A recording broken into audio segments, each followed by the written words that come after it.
Hello and welcome to Happy Foot, Sad Foot, your LAFC gateway drug and the only LAFC podcast where the hosts are in a throuple. I'm Travis Helwig. I'm Vince LaRosa. I'm Darren Miller. Why is it so surprising to you, Darren?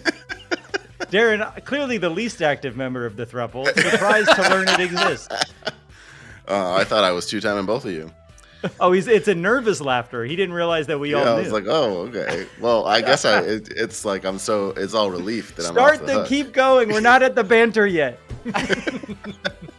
I'm Darren Miller. Welcome to our double preview episode of LAFC's go. round of 16 knockout match in the U.S. Open Cup versus Loudoun United FC on Tuesday, May 21st at 7:30 p.m. at BMO Stadium, and their MLS match on Saturday, May 25th at 4:30 p.m. versus Atlanta United FC at Mercedes-Benz Stadium in Atlanta. You can watch the attempted live broadcast of the Loudoun United match on usopencup.com. Good luck. And the Atlanta United match on MLS Season Pass on Apple TV Plus, and we'll be live streaming our post-game call-in show 10 minutes after the final whistle of both matches at youtube.com/@HappyFootSadFoot. Later in the show, we'll find out where and what Loudoun is, and of course, we'll look at the storylines for the match and make some bets. But first, our water cooler conversation about the latest episode of Hacks on Max. It's time for listener-mandated banter. Okay, now you can talk about the throuple, Darren. Well, it's happening again. 2 games in 1 week. Aren't you boys excited? Oh, nothing excites me, especially a Tuesday. Nothing like Tuesday soccer. How are you guys mentally preparing for a Tuesday match? Oh, I'm already partying. I'm tailgating as we speak. I'm just hoping that somehow, because we're closer to the site of the broadcast, that the stream will be better. But my hopes are the bar's low. I think they have the tube infrastructure at BMO that they did not have in Las Vegas. The tube. Yeah, I wonder if the stadium will help. I think for sure, because last time the stream was bad, but you could still see the score, which was put in by remotely somewhere. So that meant that literally the literal upload speed of the broadcast was low at the stadium. Yeah. I mean, there's just not a lot of entertainment know-how in Vegas. Yeah, so they just don't know how to do it. Mm-hmm. I mean, now, if you need someone to do flips into water, they can do that for you. Yeah, they really should have gotten the Blue Man Group and a couple of those other acts to come together and put on the broadcast. Yeah, the tech from Blue Man Group. Yeah, it's such a missed opportunity for the Lights that the Blue Man Group isn't a sponsor. Their sponsor should be the Tiger from Siegfried and Roy. Oh yeah, for sure. I mean, they should have been the Vegas Blue Men. Oh yeah, that's a great idea. That should be their nickname for their dozens of fans. If they all had Blue Man makeup. Good news, guys. We got funding. Actually, we're overfunded, but we're all wearing Blue Man makeup every game. You won't be able to sweat from your pores. Coach, I think you meant good news, good news. You can't close your eyes. All right, Darren, start the show. We got a thick and juicy one. Yeah, we got a big show. Let's just get right into it.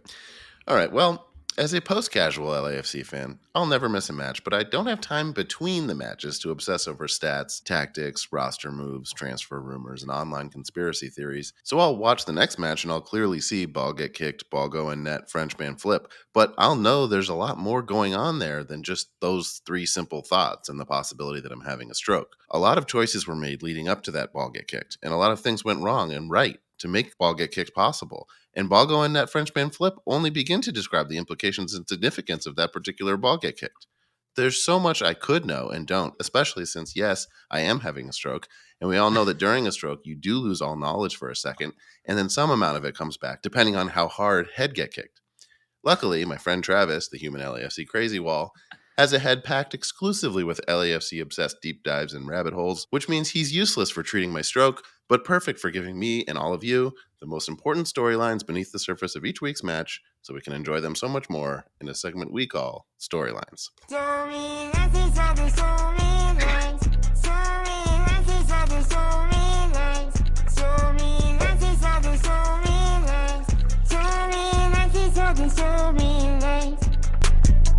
Your intro reminded me of that I had a concussion. Remember that? I got hit in the head. Oh yeah, not long ago. Yeah. A lot of cool stuff happened to me this season. Darren, Vince, Dince, After taking the weekend off so they could watch the Knicks lose, LAFC has fallen back down to 5th in the West, just 1 point behind the Galaxy, but 7 points out of the first place, Real Salt Lake. Which brings us to our first storyline of the week, which is this. Are we one of the best teams in the West or not?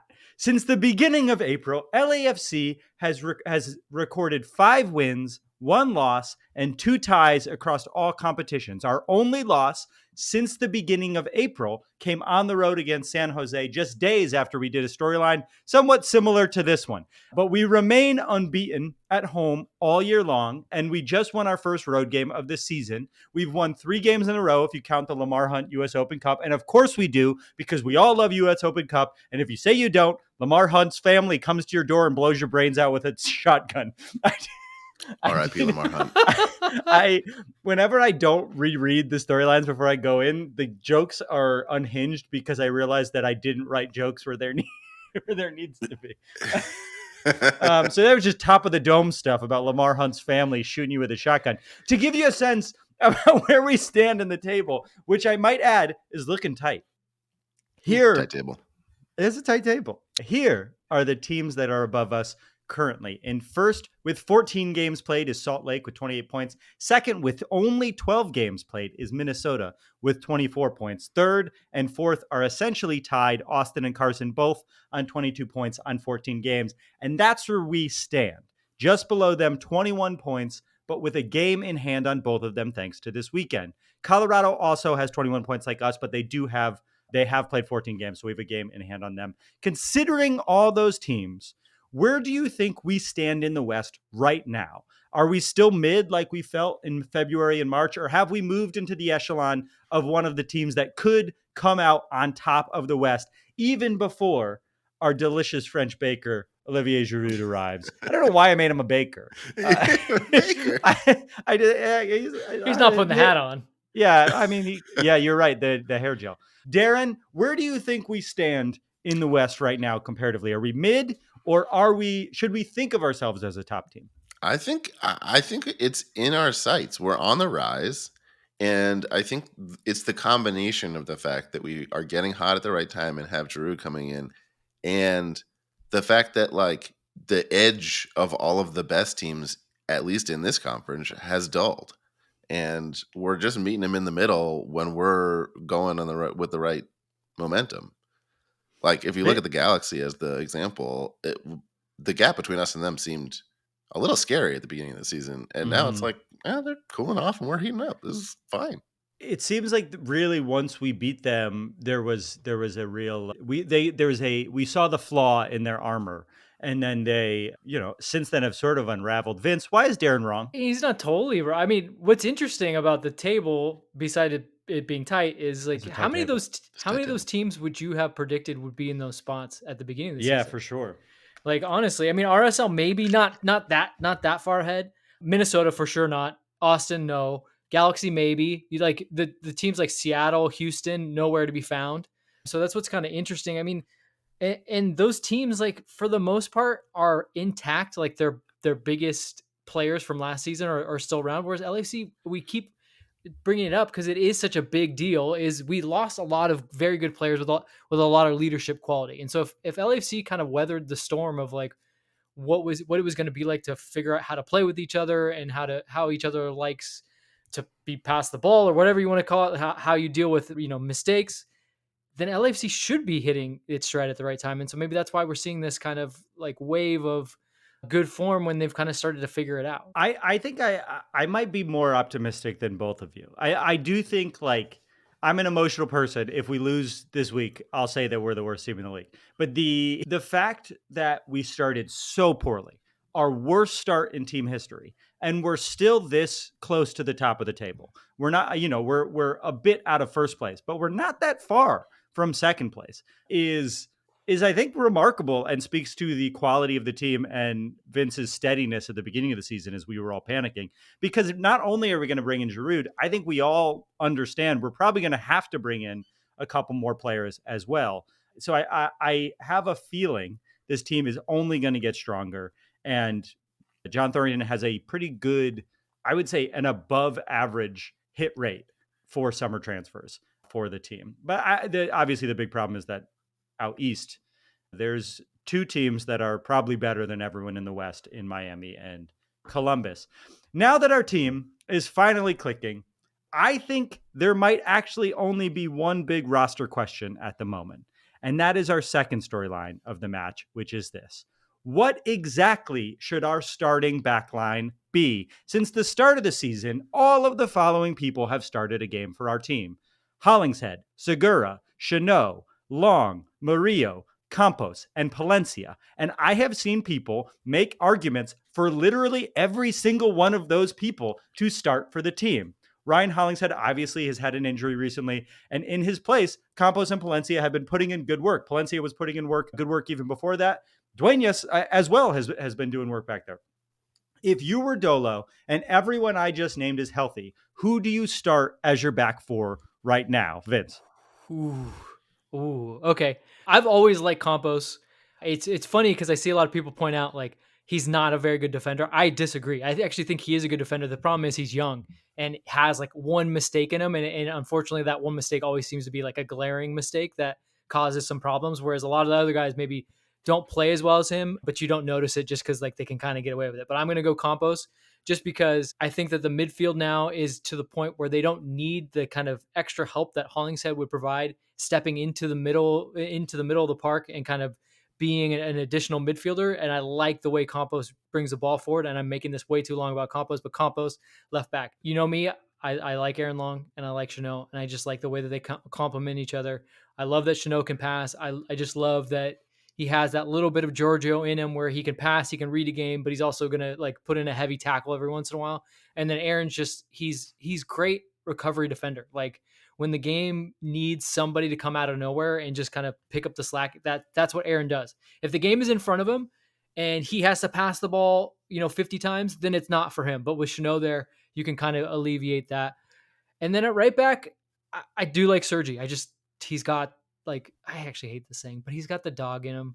I don't know why I just said it. Say it with your heart, Vince. I couldn't say it with. I didn't say it with dog in me, but he got does. That, yeah, he's got that dog in him. Yeah, he's got that extra level. Like for all those people that complain, like, oh, it's MLS, like nothing matters. Like everything seems to matter. Sergi, like every tackle, every foul that's called on him that he doesn't believe is a foul. Like he just goes hard all the time, and I really like that about him. And then he's oddly like underappreciated offensively, but he's got a great shot from outside the box, but he can hit a cross once in a while. He's maybe like, he reminds me a little bit of Cheeky in that regard. Like remember Cheeky could hit, obviously he hit the greatest cross of all time, but he was really like a 1 for 4, 1 for 3 guy. He wasn't like an every single cross was good. And I think Palencia's kind of in that realm. Darren, what do you see our starting back four being? I like your coach. I like that four, and honestly, I like Murillo coming on as a sub. I feel like he would do better already having his bearings with like what the game is like. Like he can kind of like place himself in the situation on the bench and then come in and actually know what's going on. It seems like when he's making mistakes when he's in, it's because he's kind of just like still a step behind and like evaluating what's going on. I can't believe the speed in which both of you are just abandoning Ryan Hollingshead. The heart and soul of our team, our third best goal scorer of the last 2 years, Ryan Hollingshead. Omar Campos is proving he can do all the stuff offensively too, and is younger and faster than Ryan Hollingshead. I would say Campos and Hollingshead are interchangeable for me. Yeah, I mean, I think right now we're all horny for Campos because he's like flashy and he's very fun, but Hollingshead is just so steady. And when he's out there, you just trust him. And you don't feel that same trust with Campos. And with your back line, I think especially since we've lost Chiellini, you like having rocks back there is important. And I think of Ryan Hollingshead as one of those rocks. But both of you, I guess loyalty doesn't matter to you. Moving on. Also, what's going on with Vela? Is anything happening? Speaking of loyalty. No? Nothing? His brother was just speaking with press down in Mexico, and he was kind of saying like, they were hoping something might come around maybe in the summer or something like that. And it's like, at this point, honestly, like knowing Carlos and knowing what it takes to get prepared for a season, he's been off his feet and not playing for so long. it actually extends that time period that he's going to have to take to get back fit. Yeah. I don't know. I kind of feel like maybe he's done. I mean, how long is it going to take him to be fit? If he signs today, it's going to take him 6 to 8 weeks to even get He's got to be a remotely sub no in matter shape. what. Yeah. And then once Giroud's there too, now that Kike and Bouanga are clicking, he has to come in as a sub for probably Kike. What, in like knowing Dolo, the 85th minute? Right. Well, and you're also trying to get to fitness while everyone else is fit. Like, they don't have time to go like, oh, hey guys, let's all do preseason over again for Carlos. Like, it seems like, and I know that when he signed, Josh Gross talked from, I think Josh is LA Daily News, but Josh Gross on Twitter, he said that he reached out to John, and John was kind of like a little wishy-washy, like, hey, we put our best foot forward, and kind of he kind of like laid it there, like we just couldn't come to an understanding with Carlos, but we did our best, and that kind of seemed to, I mean, it's not shutting the door, but it kind of seemed like it was like, look, we tried. Yeah. It sort of seems like if he's not taking it, we can't do anything more. But his locker is still there, according to everybody. What were you going to say, Darren? I think it seems to me at this point like they probably at the beginning of the season eventually just decided at that point to punt to the summer, and probably just haven't revisited those conversations at all. And they're like, well, the honest answer is like, well, yeah, we're gonna like have another phone call once the transfer window opens again and see what's up. But I could see them putting a deal together that's like in earnest, it's for next season, and then he just takes the rest of this season to get fit. And yeah, there's an off season, but it's like, yeah, but he's just kind of like around for this season. If they win, he gets a ring. I don't think he gets fit if he's going to grill that much. Yeah, he can't take an entire season off, and then because he's got to know what it takes for him to get fit and how much harder it would be after taking that much time off. That's what I'm saying. So they signed him in the summer, and like, yeah, it's not for this season really, but he's like working out with the team the whole second half. It's a multi-year deal, according to you. Yeah, a multi-year designated player deal. Yeah, it needs to be a designated player deal. Yeah. I mean, there might be some extra money coming in. Like Stipe, there was reports out of Spain that Real Valladolid, where Stipe is at, they're 1 win away from going up to the top division, and they have like a $4 million buy option that basically gets automatically triggered.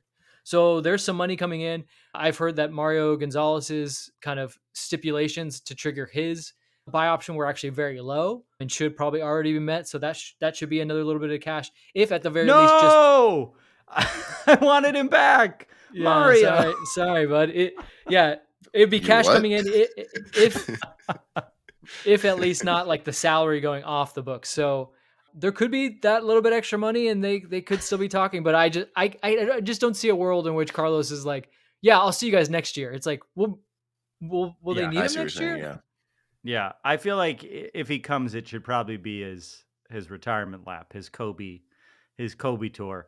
I do want to say it is funny that we had Stipe Buke and Mario Gonzalez play extended minutes for our team last year, and we went to the finals. We like a remarkable achievement for the team. All of that Carlos Vela talk, for some reason, brings us to our final storyline of the week, which is this.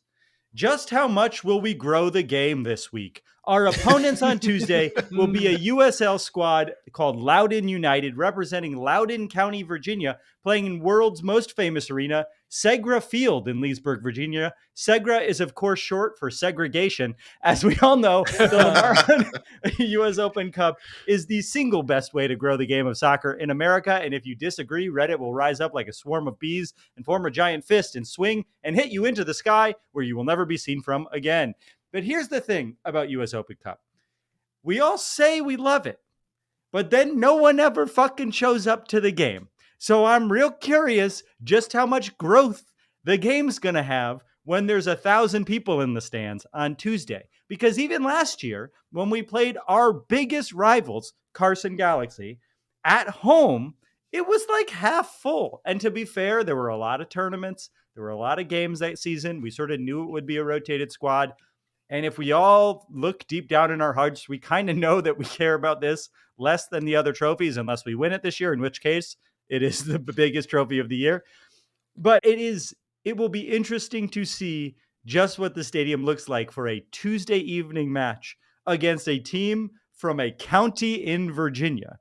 There are huge ticket prices for these games. The tickets are not cheap. There's a lot of tournaments. It's a midweek game. It'll be interesting. Vince, question for you. Name 2 players on Loudoun United. Oh, I can't name 2. I can only name Florian Velo. Save it for the trivia game, guys. Play for the Red Bulls. Oh shit! I'm sorry. I'm not blowing up your spot, am I, dear? Not on this one. No, I did genuinely have a question that was what is Loudoun? But also, County was the answer. Legitimately, to your point, Travis, it's $20 to go to the game, and $20 gets you in the door, and then you can run as fast as you can and sit in any seat that you would like. Yeah. Like for $20, which is not $20 cannot get you in the middle of the field, a row away from the field. So, and can to you that get point, to the field club? Could I sneak into a club? It's general admission.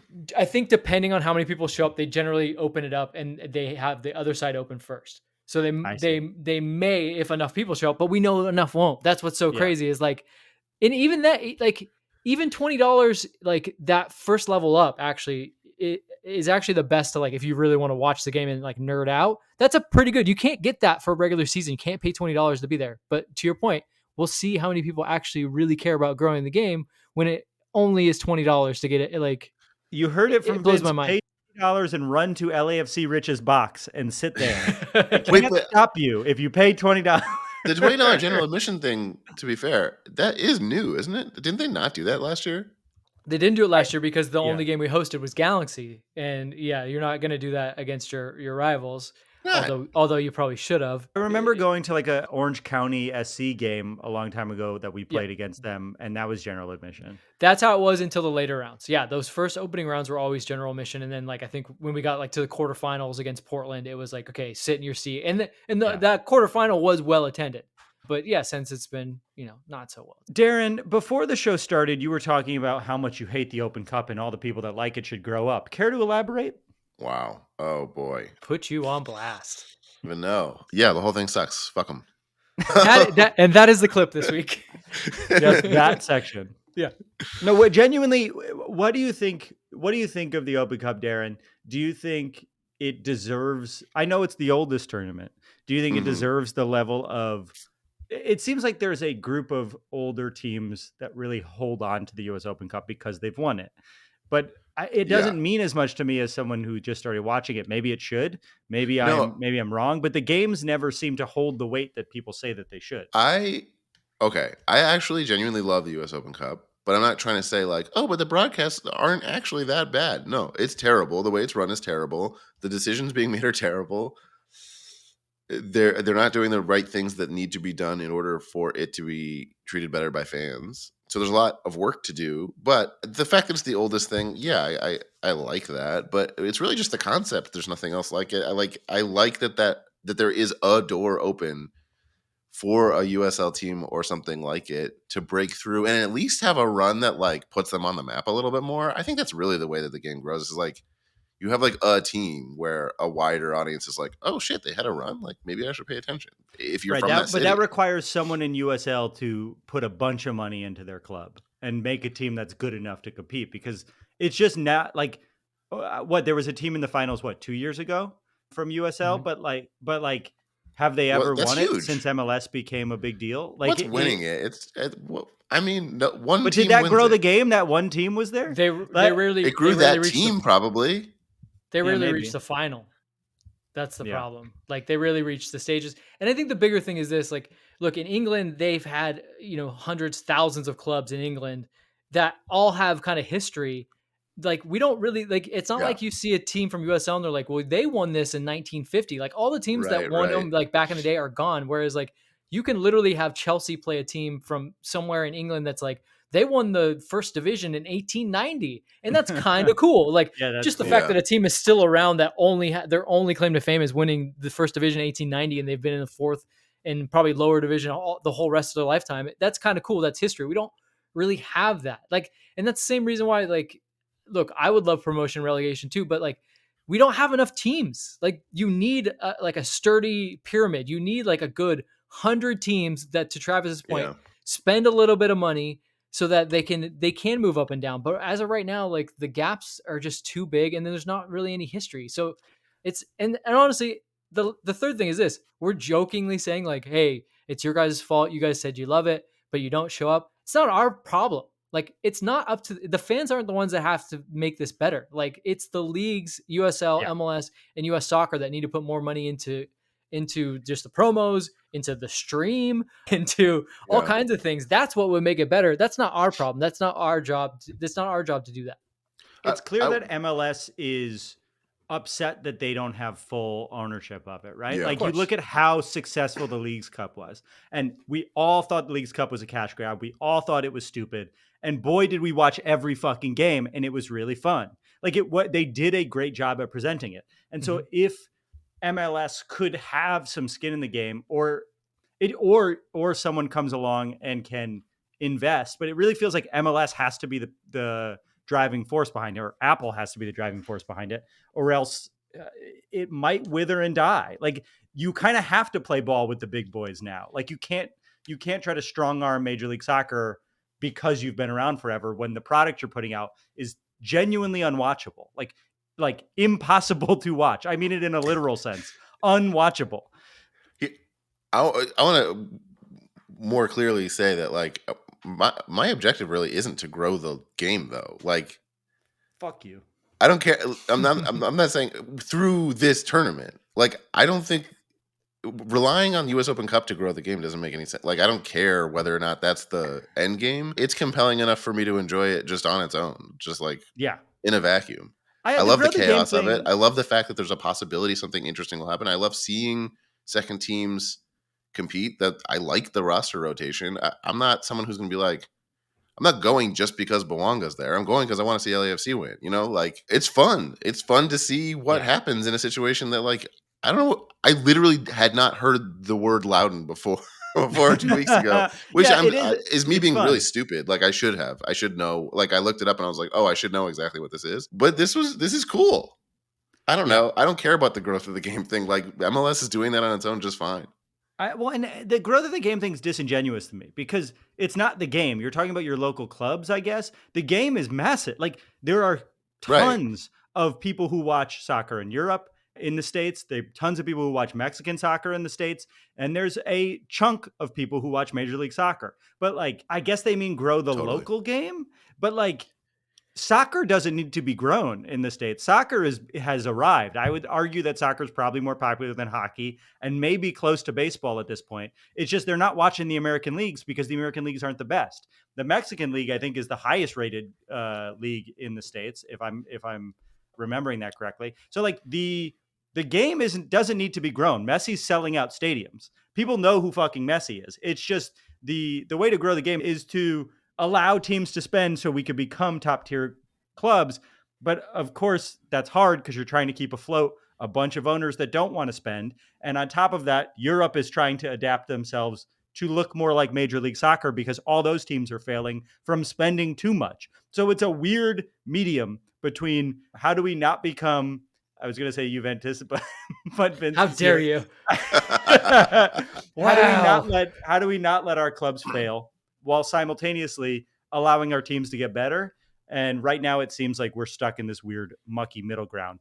But following our massive game growing matchup against Loudoun, LAFC travels across the country to Atlanta to play in maybe the biggest stadium in Major League Soccer. I'm not sure, at Mercedes-Benz Field. Atlanta is struggling at the moment at 12th in the East with just 3 wins, 3 draws, and 7 losses, which is, I think, let me do the math, 13 points. But remember, we are terrible on the road this year. And last time I said this, where we should beat a team, was San Jose, and we were destroyed by them. All time against Atlanta, we're actually pretty bad. Over 4 games, we only have 1 win and 1 draw. We have 2 losses. Vince, what can you tell us about this Atlanta team, and how do we match up against them? Atlanta is struggling. I mean, they're at the point where they literally just played a team in Nashville who just fired their coach, and their fans are thinking, why didn't we just do the same thing and have 2 teams with interim coaches with no coach? You should do a no coach match. No coach game, yeah, or maybe player coach game. Who knows? They're also dealing with some injuries. Thiago Almada is injured. Giacomakis, who's a great scorer, has been in and out of the lineup. So it's just like kind of a perfect storm for them right now. But to your point, Travis, like, we're going there.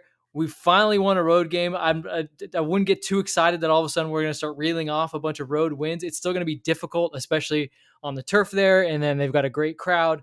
It feels like one of those games where, yeah, LAFC should win, but it's on the road. And like, look how good that San Jose loss has kind of looked. Like, other than the craziness of that Portland game, San Jose's been pretty good. So it wasn't good, like, it wasn't like they were as bad as we thought maybe they actually were when we went there.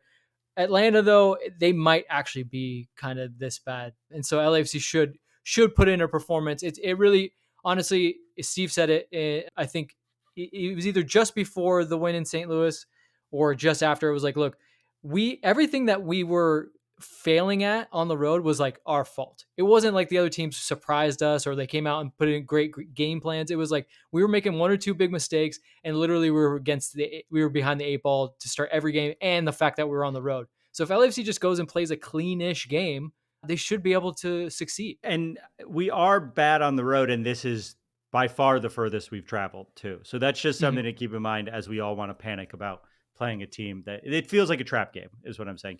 Darren, have you been to Atlanta? And if so, did you go to the Coca-Cola Museum? Yes and yes. Yeah. Yay. I was in Atlanta for a weekend. I was in high school, and I went to the Coca-Cola Museum. Was it fun? It was fine. Those corporate museums always suck. I don't know how they trick people into doing it. Like when I was in Dublin, I went to the Guinness Museum, and it's like, cool. It's where you make the Guinness, but it's just an ad for Guinness. Like I don't know how they get into the guide. Yeah, I was there with my mom for the weekend, and we were just like killing time. So it was just like we were hanging out, like looking at Coke stuff instead of hanging out looking at some other thing. So it was fine. There was a thing at the end where you I think you customize some kind of flavor situation. You can do that at every movie theater now. Yeah. That's exactly what it was. And it didn't exist at the time. This was like, I hate that machine too. Just like I would rather do the cup I don't like that they all use the same tube. Yeah. Also, the amount of times where you get up to it, you put your cup down, you're like, okay, I got perfect idea of what I want to do. You push the button in, and then it squirts out, and there's none of like the syrup, and you just go, I gotta start. I gotta dump this out and start all over again. Is it gonna work? You go over to the next one, it's not working very well either, and then you end up just getting a regular Coke anyways. Yeah. Just let me do the Coke Zero with a little bit of cherry stuff in it. That's all we want, right? That's all we want from this world. Those are our important storylines for this week's 2 matchups. When we come back, we're going to learn a little bit about a team called Loudoun. It says here United.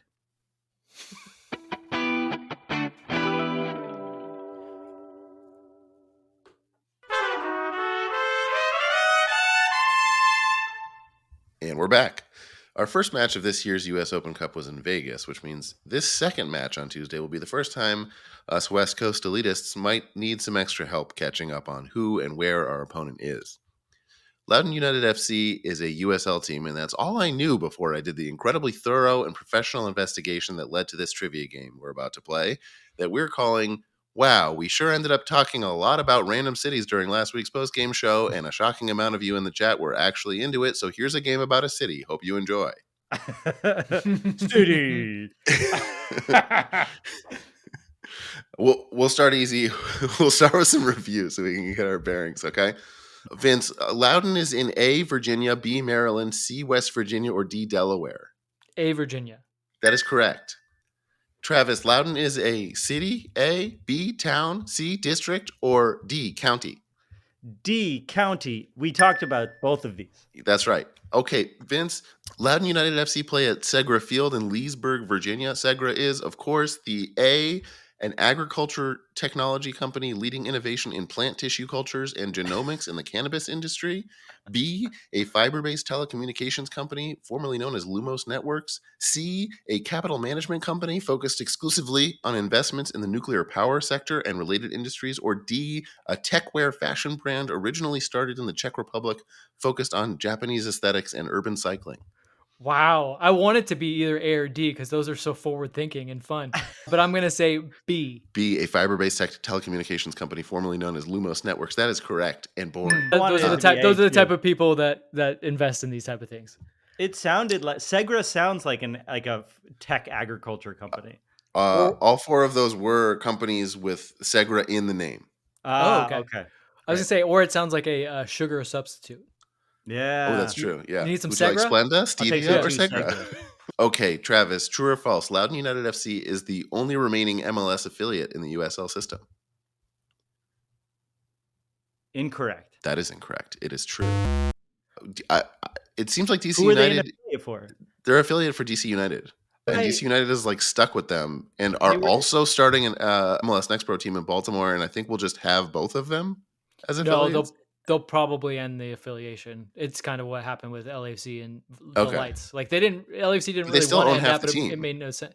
Oh, well, yeah, maybe they'll sell it. They sold half of their stake in it to some. Already. Now's the time for the Yeah. Patreon to come together and buy Loudoun United. That's true. Oh. Maybe we Let's should all buy go out to- half of their share so they can just walk away. Yeah. I don't The know. then three of we us all should get go to the live game and in start those Leesville, conversations. Virginia. Oh yeah, Yeah. of course. Okay, Vince, close your eyes. Okay. Quick, spell Loudoun. LOUDON. Incorrect. And I spelled it incorrect in this document that I wrote the answer down in. Is it It is- DUN? It is LOUDOUN. Oh, Okay, two I missed. OUs. Okay, I missed Loud. the extra U. Okay, got it. I spelled it in my answer when I was writing down what the answer is, what the correct answer is. I spelled it LADOUN, which is absurd. Loudon. Latin. That's how almost someone as who lives absurd in as the Loudoun actual probably says spelling. it. What's that? I said that's how someone who lives in Loudoun probably says it. Yeah, that's true. We say Latin. Yeah, we say it correctly out here in California. People are making fun of how we said Nevada. Who gives a shit? All right, let's go. Yeah. I feel like Oregon is a big one. If Oregon, they're like, yeah, oh, you say Oregon Oregon. wrong. Because I said Oregon Trail and people got mad. Oregon. Who gives a shit? Oh, no, it's not hold up on. to you. No, hold on. It's Oregon, but it's Oregon Trail. Yeah, Yeah, it just sounds better. yeah. Okay, Oregon let's just Trail. establish that. Travis, as of 2020, Loudoun County's median household income ranks what nationwide? Is it A, first, B, 237th, C, 2037th, or D, 82nd? It can't be first, right? Well, unless it's directly a suburb of DC, and I don't think that's what it is because the DC, it's like Alexandria would be in Loudoun County, and I feel like I would know it. So but I do think it's probably if you're asking this question, I bet it is a rich suburb. Let's go 82nd. What was it? D? D, 82nd? That is incorrect. You talked yourself out of it. It's first. It's first? These are some Is real rich Alexandria people. in there? I don't think Alexandria's in there. Leesburg is the biggest, so no then. Interesting. Leesburg is where the stadium is. It is a direct suburb. It's a lot of the. It's like a weird combination of like politics and tech and But it's How is in like the DMV area, basically. yeah. How is this not part of like LAFC It's the northernmost promo? county. Like this is now like a reverse David versus Goliath. We should have been like, oh, these billionaires are coming in and they think Yeah. they're going to take our Open Cup. Yeah. I don't think so. I think they're going to take it away from us, the good people with billionaire owners, I'm very casually and the gradually. good people at BMO Bank. Our friends at BMO. Thank you to Remitly. Thanks Remitly for that 0-0 draw. Extra time powered by extra time. What is it, Vince? How do you take turns? Vince, Loudoun's tourism website brands itself as DC's what? A, big backyard. B, portal to the past and future. C, wine country. Or D, satellite soccer mecca. Ooh. I feel like saying you're the portal to the past and future is a bad idea in that area of the world. That area of the world is also known for bad Yeah. ideas exactly Yeah, like that. yeah, Where's yeah. Charlottesville? I'm gonna say I wanted it to be like DC's Riviera, but I'm gonna go with Ooh, A. I'm gonna go with backyard because that just sounds big backyard? yeah, big backyard sounds like something that you would say to somebody. That is incorrect. It is C, wine country. The through line so far is Wine the most country? boring answer. Wine country. Yes, wine country. That's a thing. Virginia there. wine? I guess I have had Virginia wine. Have you? Yeah. It's almost as Give shitty me a as good Oregon Virginia wine. wine. How dare you? The Willamette Valley has a beautiful. I hate wine from the Pacific Northwest. I really hate like it. wine from New Orleans. Keep your swamp rain wine out of my mouth. All right, who's next? Travis? Mm-hmm. Travis, you're damn right I stayed on the tourism website for more bullshit, and here it is. 70% of the world's internet traffic flows through the data centers of Ashburn in Loudoun County, earning it the nickname A, Server City, B, Gigaburn, C, Data Center Alley, or D, Ashburn. There is no nickname based on the amount of internet traffic flowing through its data centers. That's dumb as fuck. Why would you think that would be a thing? If there isn't a nickname and you came up with Gigaburn, you need to petition them right away. Gigaburn is so stupid. It is so stupid that like it really shook me. Server City is too good for these tourism websites. But am I talking myself out of it again? Am I gonna do it 2 times in a row? Server City is like a cool name from like Blade Runner. It's like, you guys going to the party in Server City? The subconscious? We're going Server City. I'm going with Server City. That is incorrect. It is Data Center Alley. Data Center Alley? The most boring answer is always I told you guys the key to victory in this trivia game. And you're not. Data Center Alley. You know what the subliminal thing that makes Server City so compelling is that it sounds like Circuit City, which is nostalgic. Yeah. And Silver Surfer. Not that they need our help with how well they're doing per capita, but like we are rebranding this place so much better than they ever could. Server City. It's really weird when you look at it from like a tourism angle, or you look at like what's, I don't know, notable about it. It's literally like the thing that's notable. Like there's like 5 things that are notable about like cities you don't already know about these days. It's all 5 of them. It's like, oh yeah, it's the tech center and also wine country and also tons of golf courses and because everyone's rich here. Like it's just like, oh, it's all of them. Okay, it's just a rich person's playground. Yeah, that's what the actual maybe we slogan should be. You know, now that I think about it, maybe we should invest in this team, and we'll change their name to the Server City Strikers, and they'll be great. That's good. But if they play poorly, they'll be the Gigabums. The Gigabums. Server City Gigabums. SC. Fucking Gigabums. Blew it again. Did you see the Gigabums last night? They crashed, much like one of the honestly, servers. How cool would it be if it was Gigabums and like you're referring to them? It's like you taking it back and you're like, yeah, we're the fucking Gigabums, man. We're now 3 steps down the road of owning this team. Yeah. Where we Guys, not we already got plans. You got to help us. Please join the Patreon. We have to buy Loudoun United. Okay, Vince, I'll name the top 10 outdoor activities in Leesburg on TripAdvisor, and you tell me where you think a Loudoun United FC match at Segra Field is ranked amongst the top 10. Okay. So it's been taken out. This is the ranking without it. 1, Inside Ski Training Center. That's right. Number 1 on the outdoor activities list is an indoor activity. 2, Leesburg Animal Park. 3, Evergreen Mills Equestrian and Hiking Trail. 4, Raspberry Falls Golf and Hunt Club.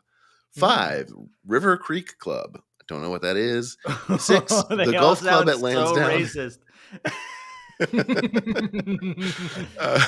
6, the Golf Club at Lansdowne. 7, Favorite Grampy Travels, some kind of travel agency. I don't know how I made it in there. 8, Open Air Flight Training. 9, Pedigo Leesburg Electric Bike Rentals and Tours. Now, it should be clear at this point that this is essentially where like the super rich people in like House of Cards who are like wooing each other, that's where they go, and that's why this is what it is. Right. I was waiting for you to get to the point where like it wasn't super rich things to do, and so I was going to slot it into like 7th or 8th, but then 9 was what, flight school? So whenever you're in a political drama and you cut to like them in the woods or playing golf or whatever, this is where they're going, I guess. Yeah. Is that when they're holding rifles hanging over their forearms. I wonder if this is where what's his name got his face blown off. where Dick Cheney blew someone's Dick face off? Cheney. Oh, yeah. Didn't He he, shot did he get shot in the face or did he shoot somebody? He shot somebody? shot someone in the face. Darren, Dick Cheney's doing the shooting. Come on. he Come calls on. the shots. I am Come on. fairly confident that I will die before Dick Cheney. That man had Darren and I were in college in DC when Dick Cheney got his first heart transplant. That's how long ago That's he got a insane. new heart, and he's gotten another heart since then. He will Yeah. never die. He's been legally dead at different points in his life and continues to thrive. Wow. Love Okay, him. so Love Dick where Cheney. does a good old Sagerfield outing rank Let's on go- that top 10 list? Let's go 8th. 8th. That is incorrect. It's actually not even listed on TripAdvisor at all, but now you feel like you know some stuff. No, well, it made a lot of sense now, actually, because like you said, all rich people stuff. Yep. Travis, finally, this is the last question. Actually, both of you can weigh in on this. The Loudoun United FC mascot, The Gigabum. the Gigabum, the giant It's a anus. big wire. There's just wires sticking out of his head, and they're bundled together. It's a bunch of ones and Fiber zeros. optic cable. It's just a giant ass getting tased. The Loudoun United FC mascot is a Pegasus, which was introduced in 2023, along with a fan-submitted naming contest. The results of each are A, a costumed but realistic majestic Pegasus with huge wings named Peggy McPegasus. B, a costumed cartoonish Pegasus that stays on all fours, but its wings are a hang glider, and it enters from a somewhat impressive but clearly safe height in the stands to the pitch, named Guardian, nicknamed Guardy. C, an actual pony with tiny, unremarkable Halloween costume-style wings on its back, named Winger. Or D, a costumed and lifelike Pegasus that stands and moves more like a human than a horse, equal parts terrifying and honestly sexy, frequently poses as a statue. That's so hard. It's not B So because that's two people in the costume, and there's no way they're doing that, right? Like it was on all fours. They're a not budget doing issue, yeah. the front and back. Yeah, it's too much. And there had to fly in. Yeah, that would be too much coordination. I honestly think because of the boring answer thing, I think it might be Peggy McPegerson because Right. that also is like a lame thing that would make. That Anytime would, like, Peggy win McPegasus. Anytime Peggy there's a fan McPegasus. vote, it's Yeah. something make something. something like that. Like I could see Winger winning a fan vote too, but Peggy McPegasus feels like something that would get like the traction of the local newspaper, and they would end up winning the competition. So I'm going to go with A. But there's something about a mascot that has like 15 abs, and you oddly are like, "Am I attracted to that mascot?" That people love. So Am I gonna fuck if that you're Pegasus? going A, I'm going D. D is literally a dark horse. D. Okay, you're both wrong. You both fell into my traps. I could not be prouder in this moment. The answer is C, an actual pony with tiny, unremarkable Halloween costume. Winger won the fan. I knew it. Named- I talked myself out of it all. How could the corporate entity from a fan vote resist the stale double meaning of winger on a Pegasus Yeah. and a soccer team? I really biffed that game, huh? I would say you didn't lose that game. I won that game. I think I think I outplayed you. Ugh. You tricked us again, Miller. Wow, that was I fun. know. You learned I more don't about know where Loudoun we than are you now should. in life. Like, what is it? Are we in a better place than we were 10 minutes ago? I don't know. Well, when we come back, let's make some bets.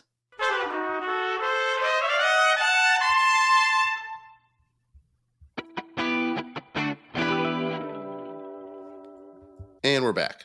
Now it's time for a segment called Bet It and Forget It. Bet it and forget it. Every week we end the show with a bet for this week's game. We make an outlandish prediction, something that almost definitely will not happen, but could. Each week, Travis and I put up $5, and if no one hits, the money rolls over to the next week. Eventually, by the time someone's weird prediction comes true, they might win a good chunk of change. And last week they did. Vince LaRosa's bet cashed, and just to rub it in, the bet he'd made for the previous match would have cashed in this one too. And Vince will now be the proud owner of 120 of Travis and Darren's dollars. Vince, are you ready to claim your prize? I'm ready. Sir Vince LaRosa of Long Beach, California, do you accept thou reward of 120 American Venmo dollars? I do because that's sports, baby.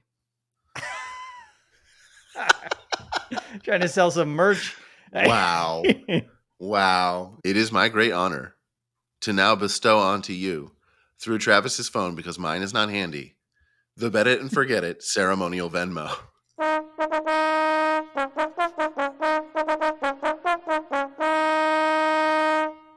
Has thou Venmo been received? Aye. Well, that was fun. So our bet pool for this week is now $15. Well- and that's about how much money Travis and I have left. I need to win the money back, so it behooves me to not let anyone cash this week. So I'll do something more outlandish than normal. And it's that Wait, start Loudoun over. United will score a bicycle kick goal during this game. Loudoun United will fucking blow the roof off the building with a beautiful bicycle kick goal. I don't know if they win or lose. I'm going to hope that they lose, but Loudoun will get a bicycle kick goal in the game on Tuesday. I'm very confident. Wow. Okay. My bet is that Kai Kamara will score twice in the Loudoun United game. So it will be frustrating because it won't count towards the record. Be like, why couldn't I? Oh, But I don't know what I should say about, can the bet still cash if he also scores in the Atlanta game? I don't know. It depends on how outlandish you want to make it. I think it has to be that he scores at least twice in the Loudoun game and 0 times in the Atlanta match. Oh, you can make it that he also scores as long as he scores twice. I think that's fine. Oh, okay. Sure. At least a nothing brace. should negate it. Yeah. Yeah, okay. What if Okay. he scores 3 In which? in Loudoun? Still counts? Then in my mind it still counts. But Okay, cool. Yeah, we'll Just count. checking. I want him to score at least. I want him to have a hell of a match, only to remember that the record he's chasing. You want him to is feel sad. part is of a what you're different league. Well, I want him to still be like, no, I don't know. I want it to be an unusual situation. That's all. I just want it to be outlandish and fun. Keep him hungry. And I want him to get keep it. scoring. Fair. saying. Vince, now that you're cocky, what's your bet? Yeah, I'm playing with house money now. I'm going This to do is this. basically like a Loudoun County-ite. Is that what they're Yeah. called? I don't know. You did the research, Darren. What is it? I didn't do real research. Loudounite? Loudener. A yeah. Loudoner? It's probably Loudener. Since I'm playing with house money, I'll do one that people will enjoy because they claim that I don't like the kids. I say that former academy player will score for LAFC against Loudoun. So that's like a Duenas or an Ordaz, but not a Luis Mueller because he was not part of the academy. So we need guys that had Ooh. played for the LAFC academy, So not it's not LAFC just 2. LAFC 2. Yeah. No, yeah, LAFC academy specifically. Nice. All right, that's a cool bet. Are those two the only options? As of right now, that have played in games, yeah. We don't know what the roster will look like. Yeah, unless they call someone up just to be a part of the team, kind of like they did for last year's Open Cup. But doesn't seem likely. It seems like they got the team in place after playing in Vegas. All right. Well, we shall see. That's our show. Our theme music is done by the insane. Also, I just want to say, I'm not going to go to the game on Tuesday.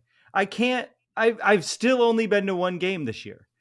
Something keeps happening where I can't go. I fucking got a friend to go with me. I bought tickets to the game, and now I have to leave town for work. So I just want to say, You keep talking shit about people not showing up for these US I Open know. Cup games. I know. And I won't be showing up. I'll be in San Francisco. Our theme music is done by the insane team of James Valentine, Nate Walcott, and Louis Palmer. You can subscribe to our YouTube channel at youtube.com/@happyfootsadfoot. You can listen to all the shows and see our clips there. We're also on all the social medias that you will think of when we say social media. And if you made it this far in the episode, chances are you're enjoying the show. And if that's true and you want to show your support, please consider becoming a friend of the foot at $5 a month at patreon.com/happyfootsadfoot. Also, if you're already a Patreon or you can't afford it, tell a friend about a show. Let them know about a show. Tell a friend about any show.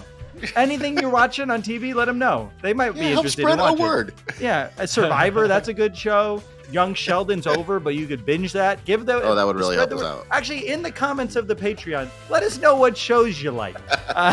You can also pick up some Half-O Sappho. Yeah, do it within the Patreon. Yeah. Yeah, make sure if you want to let us know what shows you like, you got to be a Patreon subscriber. Or you can pick up some merch at happyfootsadfootpod.com. Any support goes a long way to keep the show going and the community growing and my heart beating with love for all of you. Thanks again, and we'll see you at BMO, baby. I love you. Bye. Vince, tell him what that was. That's sports, baby. But I was also going to say, we won't see you at BMO, Travis, because you won't be there. I'll see you in San Francisco, baby. I love you. Bye. I love you. Bye.